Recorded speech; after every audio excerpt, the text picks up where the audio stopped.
Bom dia, pessoal! Que alegria estarmos aqui juntos nessa manhã, nessa terça-feira, para meditarmos na Palavra de Deus e orarmos por nossas famílias. Sim, vamos compartilhar com vocês hoje o texto de Ezequiel 44.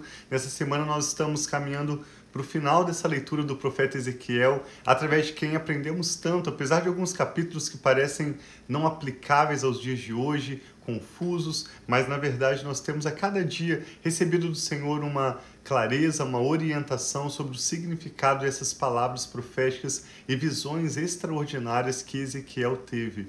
Nós lemos a partir do capítulo 40, iniciando essa semana, quando Ezequiel tem a visão do templo do Senhor, as suas dimensões, o que isso significa, mostrando a soberania de Deus, aquele que determina até onde a igreja vai, onde ela para, a extensão da medida de fé que ele concede a cada um, o ministério concedido a cada um, apesar de diferentes, de dimensões diferentes, todos importantes e operando conjuntamente para a glória de Deus. Hoje nós vamos ver um pouco sobre o sacerdócio levítico. Vamos acompanhar hoje sobre as orientações, as regulamentações que o Senhor mostra a Ezequiel nessa visão. E é lógico que essa visão é uma visão figurada, que tem aplicações para a nossa própria família e para nós no contexto da igreja e no final dos tempos até hoje. Medite conosco então, nós queremos também ao final dessa leitura orar pela sua vida e pela sua família. Amém. Então vamos orar pedindo ao Senhor entendimento e que Ele abençoe muito esse tempo aqui que nós temos juntos. Sim. Pai, muito obrigado por essa nova manhã, que nós sabemos que as Tuas misericórdias se renovam sobre as nossas vidas. Nós queremos colocar esse momento devocional diante de Ti, pedindo, Pai, abençoa-nos e abre a nossa mente e o nosso entendimento para receber a palavra do Senhor. Que esse tempo seja um tempo abençoado e que o Senhor possa renovar, Pai, as nossas vidas, renovar as nossas forças, a nossa esperança, tudo aquilo que precisa de renovo, Pai, que o Senhor possa nos dar nessa manhã. Nós te agradecemos e te louvamos em nome de Jesus. Amém. Assim seja. Antes de nós iniciarmos a leitura, apenas um comentário rápido. Assim como ontem nós lemos sobre a regulamentação do templo do Senhor e o profeta Ezequiel ouviu desse homem que está apresentando o templo e os detalhes a ele, esse homem que fala a Ezequiel é o próprio Senhor Jesus, e ele ouviu que a lei do templo do Senhor é a santidade. E nós sabemos que essa santidade não é a santidade do homem obedecendo uma lei, fazendo esforço para ser moralmente perfeito, mas é a lei do Espírito. Nós até mencionamos que Paulo escreve uma carta à igreja na Galácia, a carta aos Gálatas, falando sobre isso, como o Senhor retirou a lei do homem, a lei de Moisés, para a igreja em si, estabelecendo a lei do Espírito. É lógico que a lei de Moisés foi dada ao povo de Israel como uma regulamentação, como um conjunto de leis para o povo de Israel, e ela não foi removida de forma alguma, mas a lei do Espírito é o que nos permite viver em comunhão com Deus e cumprir as suas justas ordenanças. Amém. Semelhantemente, em relação ao sacerdócio, o que nós vamos ler hoje, tenha em mente que o autor aos Hebreus, no capítulo 7, fala que esse sacerdócio levítico também foi substituído por um outro superior, que ele chama sacerdócio de Melquisedeque. Ele mostra que esse sacerdócio vem pela vida de Jesus. Jesus não é descendente de Levi, Jesus é descendente da tribo de Judá.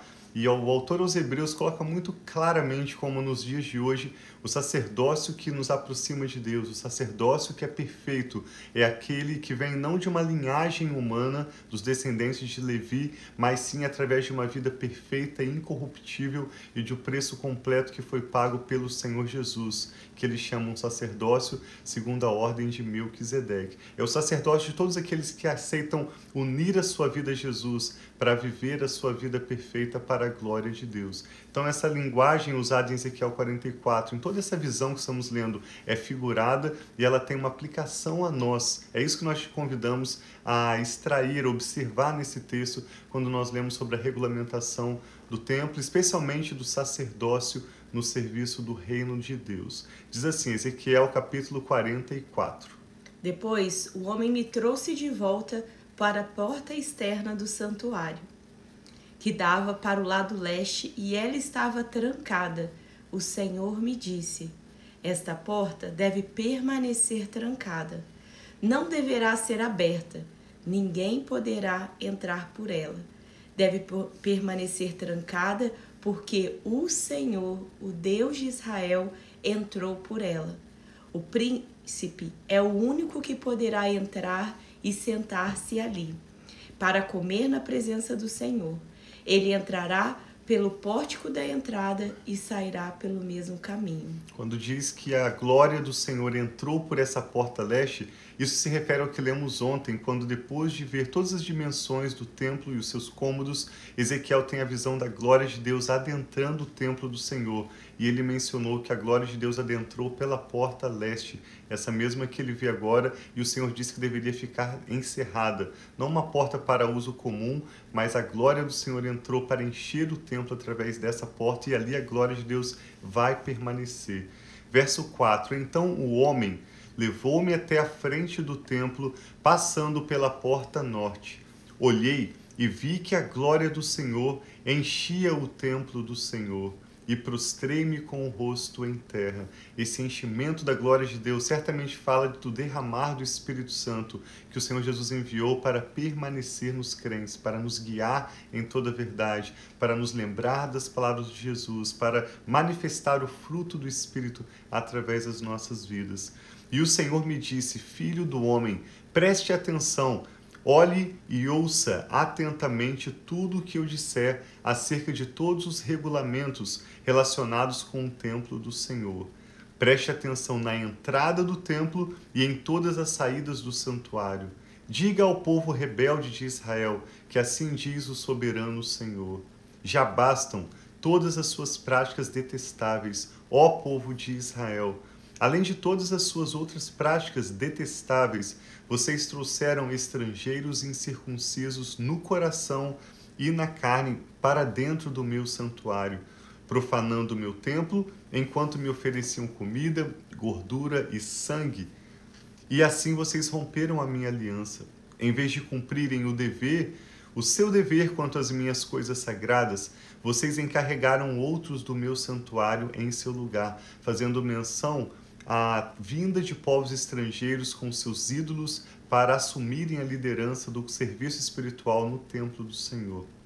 Assim diz o soberano Senhor: nenhum estrangeiro incircunciso no coração e na carne entrará no meu santuário, tampouco os estrangeiros que vivem entre os israelitas. Os levitas, que tanto se distanciaram de mim, quando Israel se desviou e que vaguearam para longe de mim, indo atrás dos seus ídolos, sofrerão as consequências da sua iniquidade. Poderão servir no meu santuário como encarregados das portas do templo, e também farão serviço nele. Poderão matar os animais dos holocaustos e outros sacrifícios em lugar do povo e apresentar-se diante do povo e servir-lhe. Mas, porque serviram ao povo de Israel na presença dos seus ídolos e o fizeram cair em pecado, jurei com a mão levantada que eles sofrerão as consequências da sua iniquidade, declara o soberano Senhor. Não se aproximarão para me servir como sacerdotes, nem se aproximarão de nenhuma das minhas coisas sagradas e das minhas ofertas santíssimas. Suportarão as desgraças das suas práticas detestáveis. Contudo, eu os encarregarei dos deveres do templo e de todo o trabalho que nele deve ser feito. Mas os sacerdotes levitas, descendentes de Zadoque, que fielmente executaram os deveres do meu santuário quando os israelitas se desviaram de mim, se aproximarão para ministrar diante de mim. Eles estarão diante de mim para oferecer sacrifícios de gordura e de sangue, declara o soberano Senhor. Só eles entrarão no meu santuário e se aproximarão da minha mesa para ministrar diante de mim e realizar o meu serviço. Zadoque era o sacerdote por ocasião do ministério do rei Davi, durante o ministério sacerdotal do reinado de Davi. Foi ele quem ungiu Salomão, filho de Davi, como rei, e os seus descendentes, os descendentes de Zadoque, são nas Escrituras um exemplo de constância, de fidelidade, de continuidade no seu trabalho. E aqui também nós podemos ver que muitas pessoas às vezes criticam a liderança, os líderes que Deus tem colocado sobre a igreja. E nós vemos aqui que não é o homem que traz um juízo, mas o próprio Senhor é quem conhece os corações, que sabe as intenções do coração. Então aqui Deus, nesse momento, Ele está mostrando a diferença daqueles que serviram com coração, com fidelidade, e aqueles que não serviram. Então não é o papel nosso do homem julgar outro homem, uma outra liderança. Nós entendemos que nós precisamos estar atentos a quem nós temos estado juntos, nos unidos, mas não é o nosso papel falar mal ou julgar, porque o próprio Deus é aquele que julga os seus líderes, aqueles que têm servido, e Ele sabe aqueles que têm servido de todo o coração e aqueles que têm servido com intenções sejam humanas, próprias ou com qualquer outro tipo. Então aqui nós vemos agora um momento onde Deus conhece o coração de cada um desses sacerdotes, desses levitas, desses líderes na casa do Senhor. Sim, e embora todos sejam bem-vindos no serviço do Senhor, ficou claro que alguns se ocupariam de serviços inferiores, enquanto outros de serviços superiores, que significam os serviços da proximidade da presença de Deus, aqui ilustrados por esses descendentes do sacerdote Zadok. Verso 17. Eu nem diria que seria superior e inferior, mas a questão da honra de estar ministrando na presença de Deus, né? Sim. Porque a gente mesmo já falou que todos os serviços, daquele do que parece o menor ao maior, são importantes, né, no santuário do Senhor. Sim, mas no texto diz que alguns executariam o cuidado da porta, também é importante. Alguns cuidariam de algumas coisas que são paralelos, que estão ao redor, enquanto outros teriam o privilégio de ministrar na presença do Senhor. Então, aquele que quer ministrar na presença de Deus, estar mais perto do Senhor, também vai ter oportunidade de servir, mas ele precisa demonstrar essa fidelidade, essa constância no serviço de Deus. Verso 17. Quando entrarem pelas portas do pátio interno, estejam vestidos de roupa de linho. Não usem nenhuma veste de lã enquanto estiverem ministrando às portas do pátio interno ou do templo. Usarão turbantes de linho na cabeça e calções de linho na cintura. Não vestirão nada que os faça transpirar. Quando saírem para o pátio externo, onde fica o povo, tirarão as roupas com as quais ministraram, as deixarão nos quartos sagrados e vestirão outras roupas, para que não consagrem o povo pelo contato com as suas roupas sacerdotais. Esse é um comentário muito interessante também, que os sacerdotes usariam roupas de linho.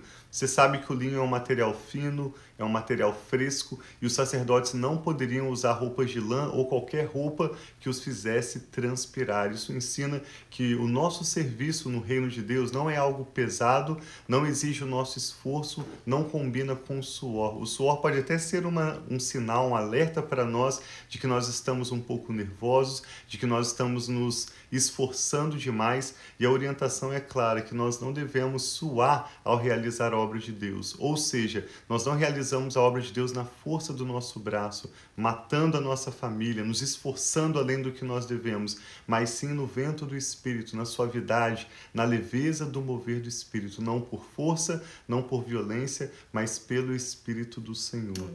Verso 20, não raparão a cabeça, nem o deixarão o cabelo comprido, mas o manterão aparado.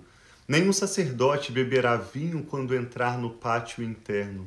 Eles não se casarão com viúva ou divorciada, só poderão se casar com mulher virgem, de ascendência israelita, ou com viúva de sacerdote. Eles ensinarão ao meu povo a diferença entre o santo e o comum. E lhe mostrarão como fazer distinção entre o puro e o impuro. Ou seja, o ofício do sacerdote é ser exemplo de vida com Deus, de vida de santidade com Deus para o povo. 24. Em qualquer disputa, os sacerdotes atuarão como juízes, e a decisão será tomada de acordo com as minhas sentenças. Eles obedecerão às minhas leis e aos meus decretos com respeito a todas as minhas festas fixas e manterão santos os meus sábados. O sacerdote não se contaminará por aproximar-se do cadáver de alguém. No entanto, ele poderá se contaminar se o morto for o seu pai, a sua mãe, o seu filho ou a sua filha, o seu irmão ou a sua irmã, desde que essa não tenha marido. Depois de se purificar, esperará 7 dias. No dia em que entrar no pátio interno do santuário para ministrar ali, o sacerdote oferecerá em favor de si mesmo uma oferta pelo pecado, declara o soberano Senhor. Isso está fazendo menção à lei de Moisés, o que significava se contaminar e como se purificar de acordo com a lei. Eu serei a única herança dada aos sacerdotes. Vocês não lhe darão propriedade alguma em Israel. Eu serei a sua herança. Eles comerão as ofertas de cereal, as ofertas pelo pecado e as ofertas pela culpa. E tudo em que Israel for consagrado ao Senhor será deles. O melhor de todos os primeiros frutos e de todas as contribuições que vocês fizerem pertencerá aos sacerdotes. Vocês darão a eles a primeira porção de sua refeição de cereal moído, para que haja bênçãos sobre as suas casas. Os sacerdotes não comerão nenhuma carne de aves ou de animais encontrados mortos ou despedaçados por animais selvagens. Amanhã nós vamos continuar então a leitura dessa visão que o profeta Ezequiel teve, mas hoje nós vemos como os sacerdotes são chamados para viver, não segundo uma linhagem humana, não segundo uma descendência ou um privilégio da família onde você nasceu, mas todo aquele que se une a Jesus, a exemplo do sacerdote Melquisedeque, que está lá em Gênesis capítulo 14. Nós somos chamados para viver um sacerdócio real. O apóstolo Pedro fala sobre isso também, em 1 Pedro capítulo 2, que antes nós não éramos povo, mas hoje nós somos povo de Deus. Antes nós não tínhamos recebido misericórdia, mas agora recebemos da sua misericórdia para sermos geração santa, eleita, nação escolhida, sacerdócio real do Senhor. Que coisa linda, que privilégio podermos sermos unidos no Senhor Jesus, no seu serviço ministerial, no seu propósito de abençoar famílias de todas as nações. Vamos orar juntos? Coloque diante do Senhor seu motivo de oração, sua família. Eu e a Rafa queremos orar com você. Amém. Muito obrigado, Pai, pela sua preciosa palavra. Obrigado pelas revelações que o Senhor traz hoje aos nossos corações, nos lembrando de algumas verdades, trazendo nova clareza, novas revelações a nós em relação à nossa identidade, em relação ao nosso chamado ministerial e aos dons e talentos que o Senhor nos tem confiado. Nós pedimos que o Senhor nos ajude a sermos, assim como foram os filhos de Zadok, sacerdotes, ministros, fiéis e constantes na Tua presença, Sim, para termos Pai. esse privilégio, Pai. Não que seja mais importante do que outros, mas o privilégio, a bênção de ministrarmos na Tua presença, Sim, de estarmos Senhor, em diante nome de do Jesus. Senhor, junto do Senhor no seu serviço e no estabelecimento do seu reino, aqui na terra como no céu. Nos ensine, que o Teu Espírito Santo fale melhor aos nossos corações e, sobretudo, nos dê essa capacidade, essa graça que vem somente do Senhor para sermos fiéis no exercício do ministério que o Senhor nos tem confiado. Oramos, Pai, por todos que estão agora em oração conosco, esse homem, essa mulher que apresenta ao Senhor a sua família, os seus motivos de oração. Eu e a Rafa oramos em concordância, pedindo que, de acordo com a necessidade de cada um, de acordo com o pedido de cada um, o Senhor lhes atenda o desejo dos seus corações, para a glória do Teu nome. Receba cada nome, cada motivo de oração, nossa família, nosso futuro e tudo que toma o nosso nome, entregamos sob os Teus cuidados. Para a glória do Senhor, oramos com ações de graças em nome do Senhor Jesus. Amém. Então, que Deus abençoe Graças a muito o Deus. seu dia, que Amém. você possa ter um dia de paz, que o Senhor direcione os seus passos e nos vemos aqui amanhã, né, meu amor? Assim seja. Deus os abençoe. Obrigado por compartilhar essa ministração com alguém de quem você se lembra agora e nós nos vemos amanhã. Amamos vocês. Um abraço.